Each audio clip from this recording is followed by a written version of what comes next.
March 1895, while the industrial age thundered forward in cities and steamships conquered oceans, something far quieter was unfolding in rural Pennsylvania.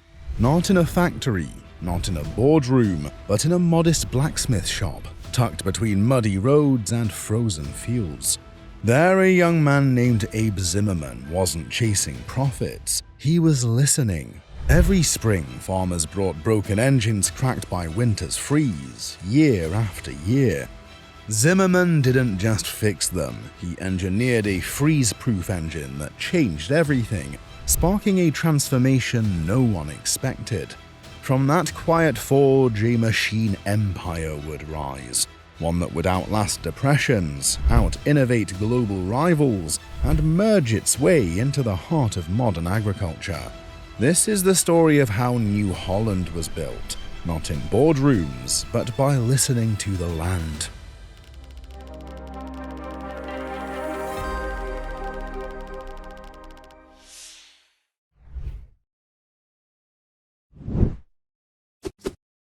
What do you do when your customers keep coming back with the same broken equipment every winter?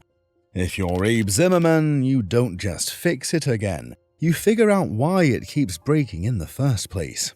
Zimmerman ran a blacksmith shop in New Holland, Pennsylvania in 1895. This wasn't some fancy operation. It was a simple repair shop where local farmers brought their broken machinery. The town of New Holland was small, rural, and surrounded by farmland. Mud roads connected scattered farms. Winters were brutal, and farmers depended on their equipment just to survive. Pennsylvania winters in the 1890s were harsh enough to freeze the water jackets in stationary engines, cracking the cast iron and turning farmers' most important equipment into useless hunks of metal. Meet Old Man Peterson, his hands calloused from years of toil, staring at another cracked engine, his mind racing with how he'd feed his family without it. He needs his engine to run feed mills, power saws, and crush grain. But as soon as the temperature drops below freezing, the engine is done. He's back to doing everything by hand, racing against time and weather to keep his farm running. Zimmerman saw this pattern. Farmer after farmer would drag their cracked engines into his shop every spring. He'd fix them, send them back out, and see the same farmers return the next year with the same problem. Most blacksmiths would just keep fixing and collecting repair fees, but Zimmerman was different. He studied why these engines kept failing. The problem was simple but deadly. Regular engines had straight-sided water jackets. When water froze, it had nowhere to expand except outward, cracking the metal. Zimmerman realized he needed to give the ice room to grow without destroying the engine. His solution was brilliant in its simplicity. He designed a freeze-proof engine with a bowl-shaped water jacket. The bottom was narrow, but the top was much wider. When water froze and expanded, the ice could push upward into the wider space without cracking anything. The engine would still freeze, but it wouldn't break. More than just progress, this was a revolutionary leap for farmers in Pennsylvania. Zimmerman's 1.5 horsepower freeze-proof engine could survive the worst winters the region could throw at it. No more spring repairs, no more lost productivity, no more watching their livelihoods crack apart with the first hard freeze. Word spread fast in farming communities. When one farmer found equipment that actually worked, every farmer in the area wanted to know about it. Zimmerman's freeze-proof engines became the talk of Pennsylvania agriculture. Farmers were willing to pay good money for machinery they could trust. By 1903, demand had grown so much that Zimmerman couldn't keep up working out of his small blacksmith shop. He needed capital to expand. So he did something remarkable for a small-town blacksmith. He sold 500 shares to local residents, raising $50,000 in startup capital. Think about that for a moment. This community believed so strongly in Zimmerman's vision that they invested their own money in his success. That investment transformed everything. Zimmerman bought a brick factory building and hired 40 employees. The New Holland Machine Company was officially born. What started as a repair shop transformed into a manufacturing plant with thousands of engines made every year. But here's what made Zimmerman special. He didn't just stumble onto one good idea and coast. He built a company culture around understanding what farmers actually needed. The 1920 federal census listed Abe Zimmerman as president manufacturing plant. The village blacksmith had become an industrial leader. You might be wondering what made this company different from all the other machinery manufacturers starting up around the same time. The answer was Zimmerman's approach. Instead of guessing what farmers might want, he paid close attention to what they actually needed. He watched their equipment fail, he studied the problems, then he engineered solutions. This philosophy of listening to customers and solving real problems would become New Holland's foundation. But success also brought new challenges. As the company grew larger and more established, it would face tests that would push it to the very edge of survival.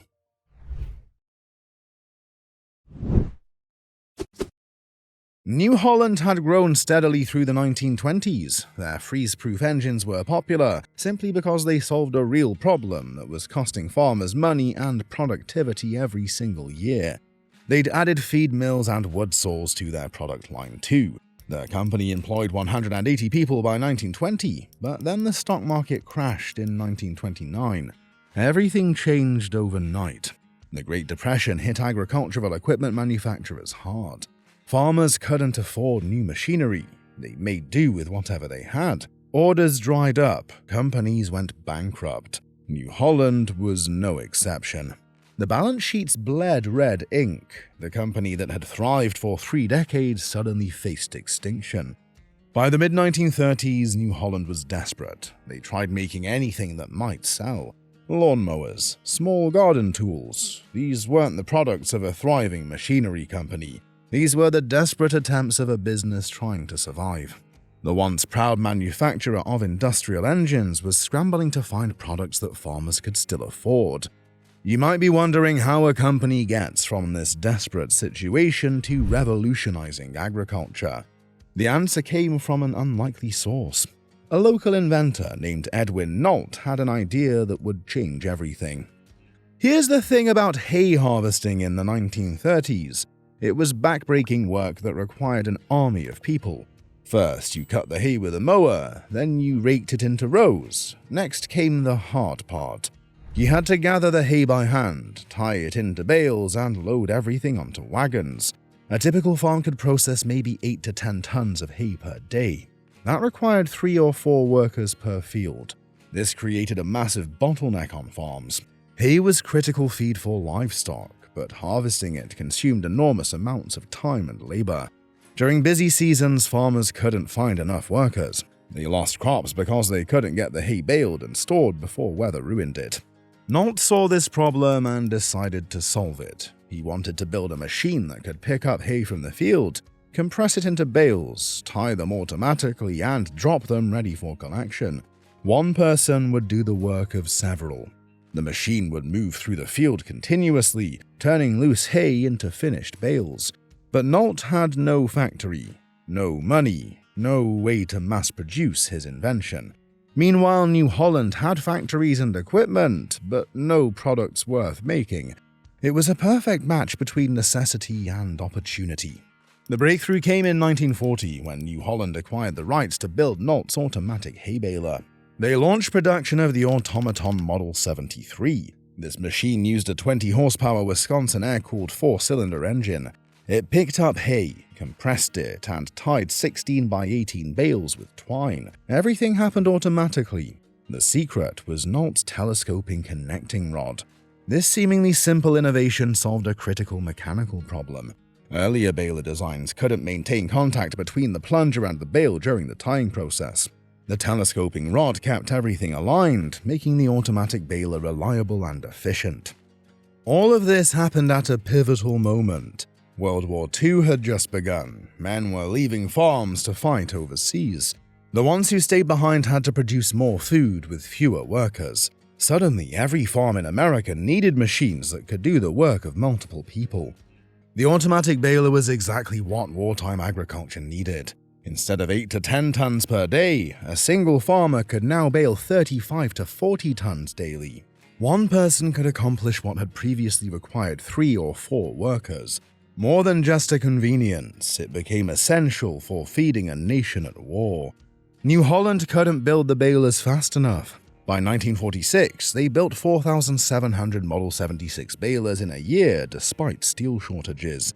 Between 1940 and 1948, New Holland built more than 32,000 self-tying balers. The Model 75 added 5,903 more. The Model 76 alone accounted for approximately 25,000 balers. Think about what this meant for New Holland. The company that was making lawnmowers in the 1930s suddenly became the manufacturer of one of agriculture's most important innovations. They went from desperate survival to explosive growth in less than a decade. The automatic baler not only saved New Holland, it revolutionized hay harvesting for good. The American Society of Agricultural Engineers recognized it as the world's first successful automatic pickup, self-tying hay baler. In 1976, they designated it as a historic landmark.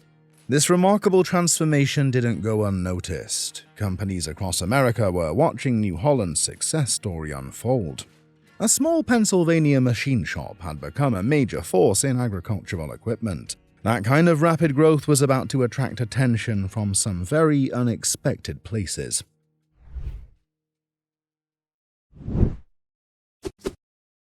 In 1947, the Sperry Corporation made a move that surprised everyone. They acquired New Holland Machine Company. More than just a typical purchase, it marked a defense contractor stepping into agriculture. Sperry Corporation wasn't some random buyer. They were specialists in electronics and aviation instruments. They built gyroscopes for military aircraft. They created precision navigation systems for the Navy. Their technology helped win World War II, but now they wanted to make farm equipment. Seriously, who saw that coming? New Holland in 1947 was riding high from their automatic baler success. They'd saved themselves from Depression-era collapse. They were manufacturing thousands of balers annually, but they were still a small regional company in Pennsylvania. They had good products, but limited resources. They needed capital to grow. They needed technology to compete. They needed global reach to expand. Sperry saw something others missed. World War II had changed agriculture forever. Millions of farm workers had left for military service or factory jobs. Many never returned to the fields. Farms were producing more food with fewer people. This created massive pressure for mechanization. Every farm operation needed machines that could replace human labor. Sperry brought something revolutionary to New Holland: military-grade engineering standards. Imagine the precision of a fighter jet's navigation system applied to your tractor. That's the leap Sperry brought, reliability you could bet your farm on. The results were immediate. In 1948, Sperry New Holland acquired the Dellinger Company of Lancaster. This purchase expanded their capabilities beyond hay equipment into forage processing. They introduced the Model 600 field forage harvester. Suddenly, New Holland wasn't just a baler company. They were becoming a complete agricultural equipment manufacturer. But Sperry had bigger plans. They weren't just thinking about American farms. They wanted global expansion. In 1964, they made a strategic move that changed everything. They acquired a major interest in Clays, a Belgian manufacturer of threshing machines and combine harvesters. Leon Clays had developed Europe's first self-propelled combine harvester. His company understood European farming conditions. They had established dealer networks across the continent. The acquisition gave New Holland instant access to European markets and advanced combine technology. They rebranded the Clays equipment as Clayson. Sperry New Holland faced a critical challenge. They needed to innovate or risk becoming obsolete in a fast-changing market. Other companies were developing new harvesting technologies. John Deere was expanding, International Harvester was growing, competition was fierce. The breakthrough came after years of research and development. In 1975, New Holland introduced something that changed harvesting forever: the world's first twin-rotor combine harvester. This marked a shift from mere improvement to a total rethink of combine engineering. Conventional combines used a single rotor system. Grain and straw moved through the machine together. This created problems. Grain could be damaged, straw could clog the system. Efficiency suffered. The twin-rotor design solved these problems by separating grain and straw processing. This twin-rotor system provided superior grain quality. It reduced crop damage during harvesting. It improved efficiency compared to conventional designs. Farmers could harvest more acres per day with better results. The technology established New Holland as the leader in combine harvester design. But the twin-rotor combine wasn't their only innovation during the Sperry era. They had already revolutionized hay harvesting with their automatic pickup balers. They introduced the haybine mower conditioner, which cut hay and prepared it for faster drying in a single pass. Each innovation addressed specific agricultural problems of the time. Think about what these machines meant for farmers. Picture the scene. Mrs. Henderson, her back aching from years of manual baling, watching in disbelief as Nault's contraption swallowed hay and spit out perfect bales, doing the work of 3 men. The twin-rotor combine improved grain harvesting efficiency. Together, these innovations transformed farm productivity. Sperry's investment in research and development paid off. New Holland's global expansion through acquisitions like Clay's created factories around the world. They could manufacture equipment closer to their customers. They could adapt designs for local farming conditions. They could provide better service and support. By 1980, New Holland had reached $1 billion in sales. The small Pennsylvania machine company had become a global agricultural equipment leader. They employed thousands of people worldwide. Their innovations had become industry standards. This remarkable success story was about to catch the attention of another American giant with its own ambitious plans for agricultural markets.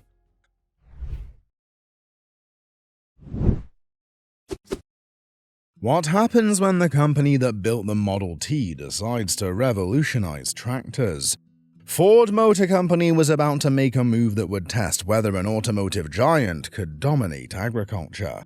In 1986, they acquired Sperry, New Holland for $330 million in cash and around an additional $110 million of New Holland debt, merging it with Ford tractor operations to create Ford New Holland Inc.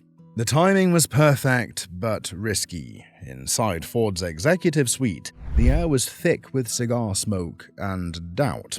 "Are we really buying a farm equipment company?" someone boomed. But a visionary saw the Blue Oval's future in the fields.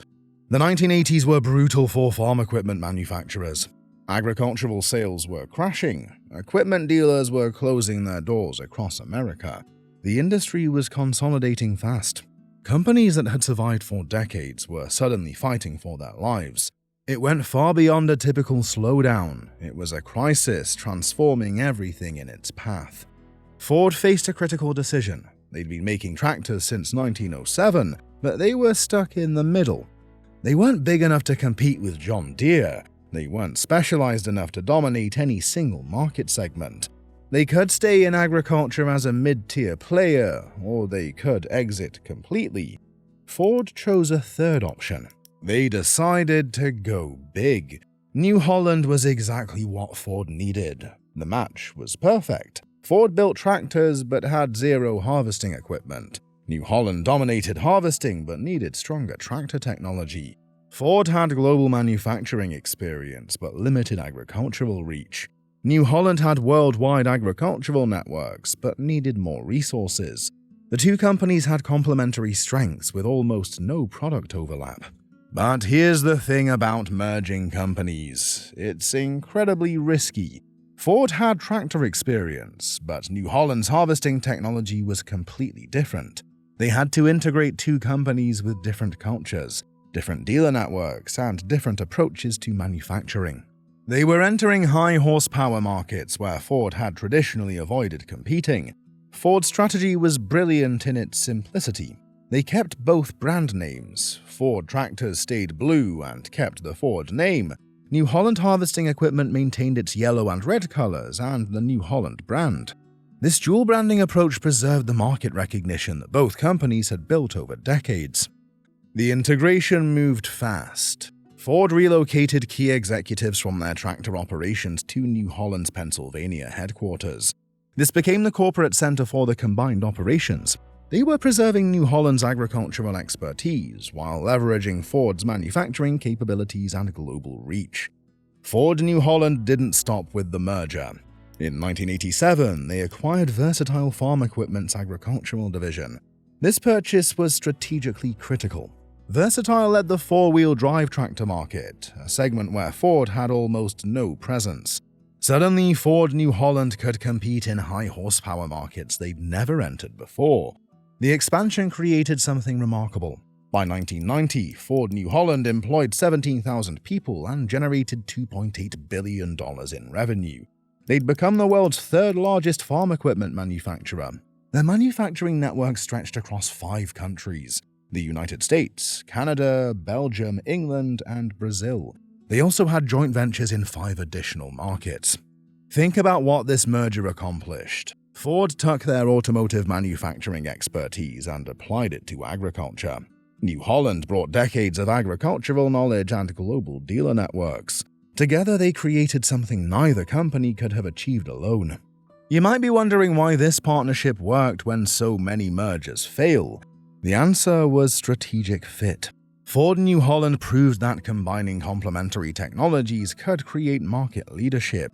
They'd taken 2 mid-tier companies and turned them into a global agricultural powerhouse. The Blue Oval had successfully entered the agricultural equipment big leagues. But Ford's automotive focus would soon create an unexpected opportunity. While Ford New Holland was succeeding in agriculture, Ford Motor Company was dealing with intense competition in their core automotive markets. The success they'd built was about to attract interest from a completely different corner of the industrial world.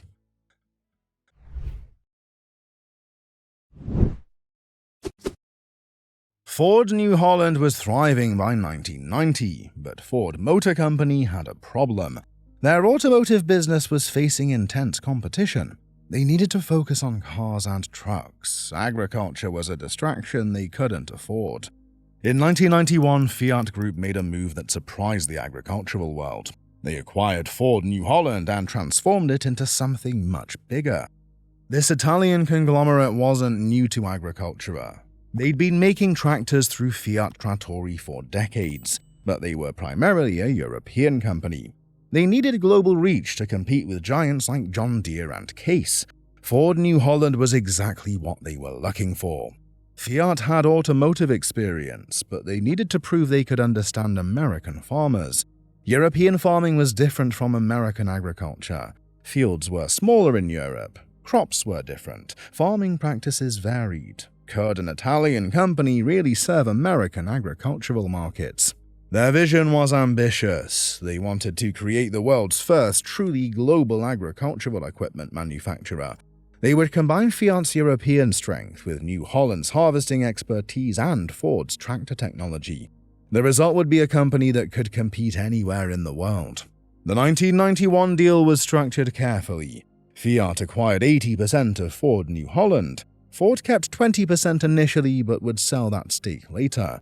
The companies created NH Geotech as the combined entity. They had to navigate regulatory hurdles in multiple countries. They faced market risks from integrating 2 very different operations. The immediate impact was dramatic. The combination instantly created the world's largest producer of tractors and haying equipment. It became the second largest producer of combines. It was suddenly one of the largest diesel engine manufacturers. Fiat brought stronger research and development investment. They diversified manufacturing across more locations. But creating a global company required more than just combining operations. Fiat had to align manufacturing processes across continents. They needed to preserve brand equity in different markets. They had to maintain dealer relationships while restructuring operations. The challenge was enormous. The breakthrough came with the Genesis tractor line launch. These tractors incorporated several revolutionary technologies. They featured advanced hydraulic systems. They had improved operator comfort. They offered better fuel efficiency than previous models. The Genesis line proved that Fiat understood what farmers needed. New Holland sold 10,000 Genesis tractors in just over 2 years. This achievement went beyond New Holland's success, proving the Fiat acquisition was effective and that the American farmers were accepting Italian-owned equipment. The results were impressive. In 1994, New Holland achieved $355 million in net income. on sales of $4.7 billion. The company was growing under Fiat ownership. Fiat completed their ownership consolidation in September 1993. They acquired Ford's remaining 20% stake. Ford New Holland North America was rebranded as New Holland North America. The Ford name was gradually phased out. The transformation was complete. Here's what made Fiat's approach different. Buying New Holland was only the beginning. They backed it with heavy investment. They maintained the familiar Fiat agri-leaf logo as part of the new identity. They preserved New Holland's agricultural expertise while adding Italian engineering standards.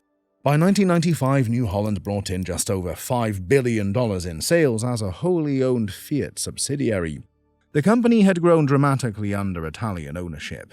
They were manufacturing equipment on 4 continents. Their dealer networks reached into markets that neither company could have accessed alone. But Fiat had an even bigger move planned. In 1996, they took New Holland public. They sold 31% of the company's stock at $21.50 per share. The initial public offering was 46.5 million common shares. The IPO was a massive success. New Holland stock became the most heavily traded on the New York Stock Exchange on its first day. Investors recognized what Fiat had created. New Holland wasn't just another agricultural equipment company. It was a global powerhouse with the resources to compete anywhere.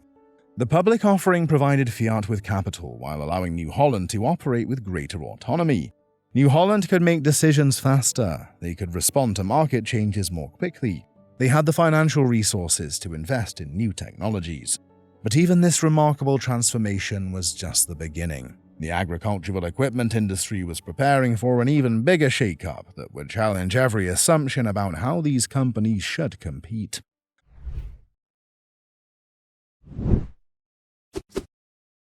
November 12, 1999, the merger between Case and New Holland, creating Case New Holland, was finalized. New Holland paid Case $4.6 billion for this acquisition. This deal went beyond business as usual. It united 2 giants to compete with John Deere. Case Corporation and New Holland were both strong companies in 1999. Case had built a reputation for construction equipment and large agricultural machinery. New Holland dominated hay equipment and had strong tractor lines. But here's the thing about the agricultural equipment business. Being good wasn't enough anymore. John Deere was the undisputed leader. They had the largest market share. They had the strongest dealer networks. They set the industry standards. Both companies were strong individually, but John Deere's dominance required a bigger response. Case and New Holland needed to do something drastic to compete. The solution was a merger. By combining their operations, they could create a company large enough to challenge John Deere's leadership. The strategic logic behind this merger was brilliant. Case brought expertise in construction equipment and large-scale agricultural machinery. New Holland contributed harvesting technology and global agricultural knowledge. Case excelled in cash crop farming equipment. New Holland dominated mixed farming operations. Their product lines complemented each other perfectly. Think about what this combination created. Suddenly, farmers could buy tractors, combines, construction equipment, and commercial vehicles from the same company.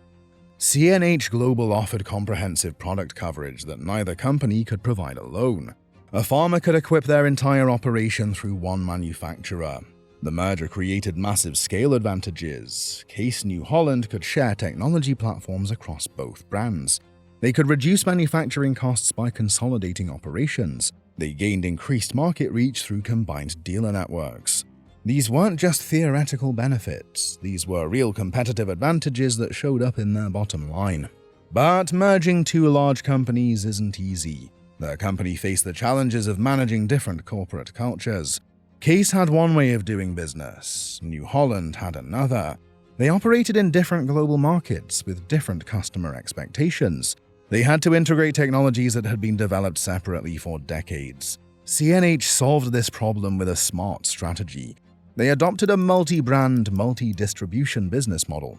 They maintained distinct brand identities while leveraging shared platforms and components. Case International Harvester continued to focus on cotton and sugarcane harvesting. They dominated large-scale cash grain operations. New Holland concentrated on grape harvesting and mixed farming. This differentiation allowed the company to capture broader market segments without internal competition. The results were impressive. CNH Global quickly established itself as a market leader. They offered a full range of agricultural equipment from tractors and combines to construction machinery and commercial vehicles. This broad portfolio allowed them to serve diverse customer needs while achieving operational efficiencies through shared technology and manufacturing platforms. The company became the second largest agricultural equipment manufacturer globally. They were finally large enough to compete directly with John Deere. The industry had a real competitive battle for the first time in decades. The merger strategy worked exactly as planned. CNH became a true competitor to industry leader John Deere. They achieved global leadership as the second largest agricultural equipment manufacturer and third largest construction equipment company. They proved that strategic consolidation could create competitive advantages in mature industries. But CNH wasn't finished growing. The agricultural industry was changing faster than ever before. Automation was coming, alternative fuels were becoming viable, sustainability was becoming essential. The company that had successfully merged two agricultural giants was about to face an even more ambitious transformation that would test whether they could reinvent themselves once again. In 2013, that transformation arrived with the formation of CNH Industrial. On September 29th, Case New Holland Global and Fiat Industrial merged to create a global equipment manufacturing giant worth nearly $20 billion. The merger created something unprecedented in industrial equipment. CNH Industrial combined agricultural machinery, construction equipment, commercial vehicles, and powertrain technologies under one corporate umbrella. The new company issued over 1.3 billion common shares to shareholders from both companies. Fiat Industrial shareholders received one CNH Industrial share for each share they owned. CNH Global shareholders got 3.828 CNH Industrial shares for each of their shares. But here's the challenge New Holland faced. They were now part of a sprawling industrial conglomerate. How do you maintain your agricultural identity when you're suddenly part of something this massive? New Holland carved out its place brilliantly within Case New Holland Industrial. They maintained complete brand independence while leveraging enormous shared resources. The company gained access to 64 manufacturing plants worldwide. They could tap into 49 research and development centers. They had over 68,000 employees supporting their operations. Growth was only part of it. The real aim was to secure resources for global competition. The manufacturing expansion was remarkable. New Holland operates 18 plants worldwide, spanning North America, Europe, and Asia. Their Basildon facility celebrated 60 years of operation and produced its 2 millionth tractor. These weren't just numbers. These represented decades of engineering expertise and manufacturing capability that no competitor could easily replicate.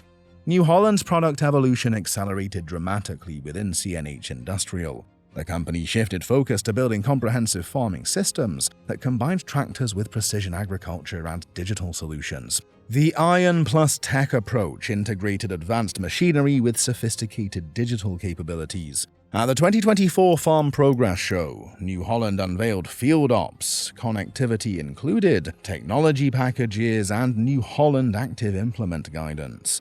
Just think about what this transformation meant for farmers. They could buy equipment that wasn't just mechanically superior.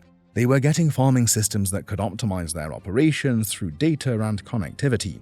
New Holland was moving beyond hardware into comprehensive agricultural solutions. CNH Industrial's financial resources funded New Holland's most ambitious technological advances.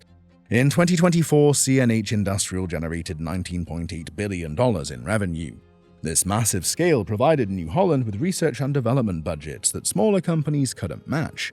They had 6,300 employees dedicated specifically to innovation activities. The company's strategic business plan for 2025 to 2030 positions New Holland as a cornerstone of growth. CNH Industrial set aggressive financial targets, including a 16 to 17% agriculture mid-cycle adjusted EBIT margin by 2030. Precision tech sales are expected to nearly double as a percentage of total agriculture net sales during the plan period. But here's what made this merger different from typical corporate consolidations. New Holland didn't lose its identity. CNH Industrial adopted a dual-brand dealer strategy, recognizing New Holland and Case IH as distinct global brands serving different customer segments. They maintained approximately 6,000 global points of sale and service while maximizing operational efficiencies. The new deal with dealers involved investing approximately 100 basis points of annual margin over 5 years in growth-oriented dealers. This supported enhanced customer service capabilities and market penetration. New Holland could maintain its close relationships with farmers while benefiting from corporate-scale resources. The integration created operational synergies while preserving brand distinctiveness. New Holland benefits from shared research and development initiatives, particularly in powertrain technologies developed by FPT Industrial. They maintain their unique market positioning and customer relationships within the larger corporate structure. The merger strategy paid off exactly as planned. New Holland emerged stronger, more innovative, and better positioned for global competition than ever before.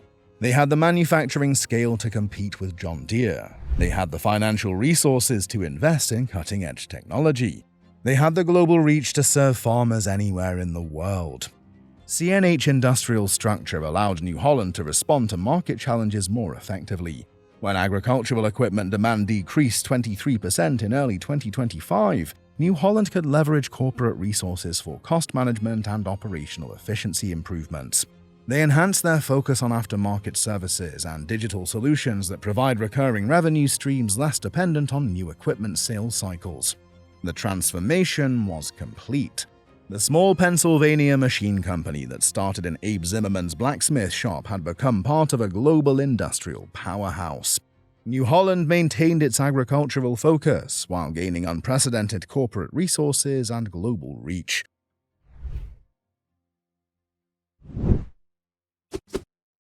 Climate change and labor shortages are forcing agriculture to completely reimagine itself.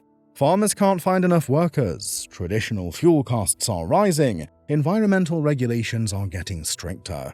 New Holland saw these challenges coming and started developing solutions years ahead of everyone else. The breakthrough began in February 2009 when New Holland debuted the NH2 hydrogen tractor at SEMA Paris. This wasn't just a concept. By 2011, they had the first hydrogen-powered tractor ready for actual farm service. The NH2TM runs on compressed hydrogen gas and produces only water vapor as exhaust. Zero emissions, zero compromise on power. But hydrogen wasn't their only alternate fuel project. New Holland developed the T6 180 methane power tractor, the world's first 100% methane-fueled production tractor. This machine delivers 80% lower overall emissions compared to diesel tractors. It also cuts operating costs by an estimated 30%. Farmers can produce their own methane fuel from agricultural waste, creating a completely sustainable cycle. The T4 electric power tractor represents another leap forward. This is the industry's first all-electric light utility tractor with autonomous capabilities. It can work day and night without an operator. The NH Drive autonomous concept takes this even further. These tractors can perform various farming tasks completely independently while integrating into existing equipment fleets. New Holland tested their autonomous technology with real farmers. E&J Gallo Winery used T4 110F vineyard tractors with NH drive systems for vineyard applications. The tractors worked autonomously but allowed operators to take control when needed. This flexibility makes the technology practical for real farming operations. New Holland's Clean Energy Leader program, launched in 2006, includes the industry's first 100% biodiesel-compatible engines. They partnered with Michigan State University's College of Agriculture and Natural Resources to perfect methane tractor technology, showing how seriously they take innovation. This technological leadership represents more than just new machines. It's about the future of food production itself. But technology is only part of New Holland's story. Today's comprehensive product lineup reflects that same problem-solving approach across every farming operation imaginable. When you walk into a New Holland dealership, you're looking at 130 years of solving problems farmers didn't even know they had. The product range stretches from 17 horsepower compact tractors to 699 horsepower giants, plus combines, balers, and construction equipment that can handle any job on the farm. New Holland's modern product range is massive. They build everything from small utility tractors to industrial-scale harvesting equipment. Their construction equipment division produces compact track loaders and skid steers. The mission extends beyond farming to cover entire agricultural and industrial solutions. But here's what's fascinating. In an industry dominated by John Deere's green machines, how does New Holland's blue equipment compete for farmers' loyalty? The answer lies in understanding what farmers actually need. New Holland built their reputation by listening to problems and engineering solutions. That philosophy still drives their product development today. New Holland's tractor lineup covers every possible farming operation. The T4 series handles small farms and specialty operations. These tractors range from 74 to 120 horsepower. They're perfect for hay operations, livestock farming, and mixed agriculture.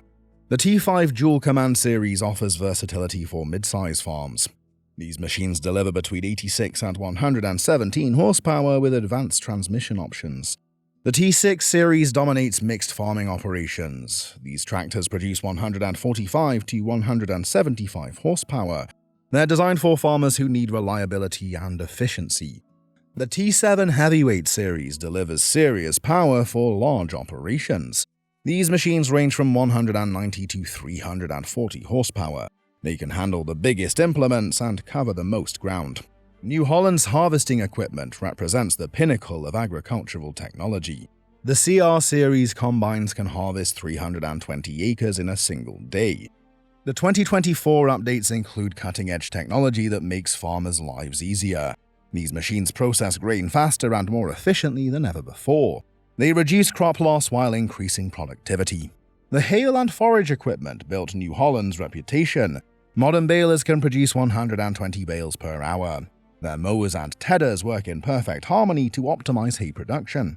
The Big Baler series handles large-scale operations. The Roll Belt series serves smaller farms. Each machine addresses specific customer needs. New Holland expanded beyond agriculture through their construction equipment division. Compact track loaders handle construction sites and industrial applications. Skid steers work in tight spaces where larger equipment can't operate. Material handlers move bulk materials efficiently. New Holland operates 18 manufacturing plants worldwide. Their factories in Brazil serve South American markets. Plants in India handle Asian production. Each facility adapts products for local farming conditions. Case New Holland Industrial holds the number 2 position in global agricultural equipment sales. They compete directly with John Deere while maintaining their unique approach to solving agricultural problems. Their success comes from comprehensive product coverage. Farmers can buy tractors, combines, balers, and construction equipment from the same company. The product portfolio demonstrates New Holland's understanding of modern agriculture. Farmers need machines that work together seamlessly. They need technology that improves productivity. They need equipment that reduces labor requirements while increasing output. But these machines represent something much bigger than just manufacturing success.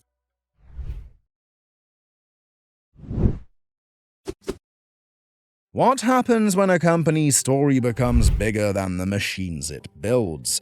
New Holland's legacy spans more than just 130 years of manufacturing. It's about fundamentally changing how the world feeds itself. From Abe Zimmerman's blacksmith shop to a global agricultural powerhouse that produces hydrogen-powered tractors and spans over 170 countries with 2,000 dealers and 5,000 touch points worldwide, this company transformed agriculture forever. While other companies chased market share, New Holland never lost sight of its original mission, solving farmers' real problems. Every major agricultural breakthrough started with listening to what farmers actually needed. The freeze-proof engine saved farms during brutal Pennsylvania winters.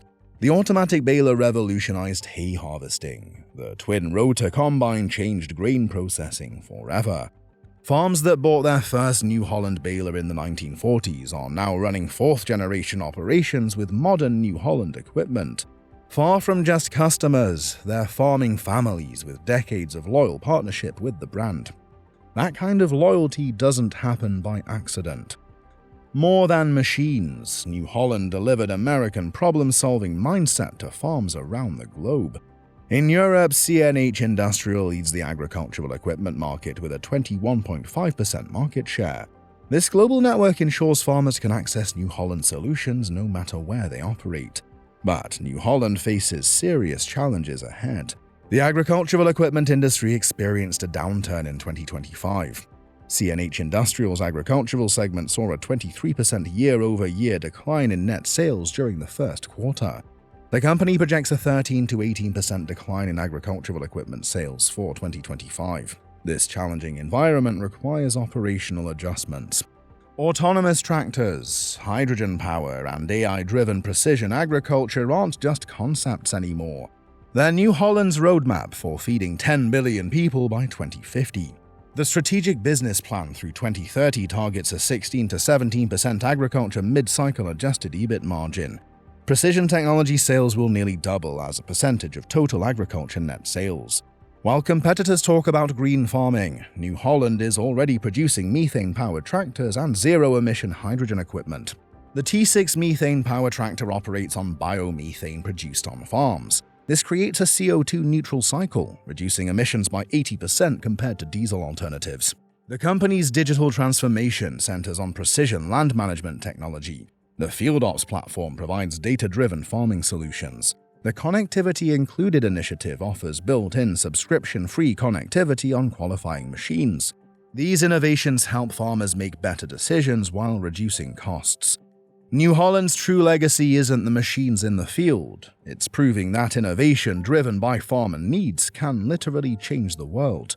They transformed agriculture from labor-intensive manual work to precision-guided automated systems. They showed that listening to customers and solving real problems creates lasting success. And that brings us back to the fundamental principle that started this incredible journey. That principle shaped every innovation from Abe Zimmerman's freeze-proof engine to today's hydrogen-powered autonomous tractors. New Holland's 130-year journey proves that the best innovations come from listening to farmers and solving real problems. Every major breakthrough succeeded because it made farmers' lives easier and more productive. The automatic baler saved crops during World War II. The twin-rotor combine revolutionized harvesting efficiency. Today's methane-powered tractors cut emissions while reducing costs. New Holland's legacy isn't just about machines. It's about understanding that agriculture feeds the world, and better tools means better lives for everyone. The blacksmith's problem-solving spirit still drives innovation today.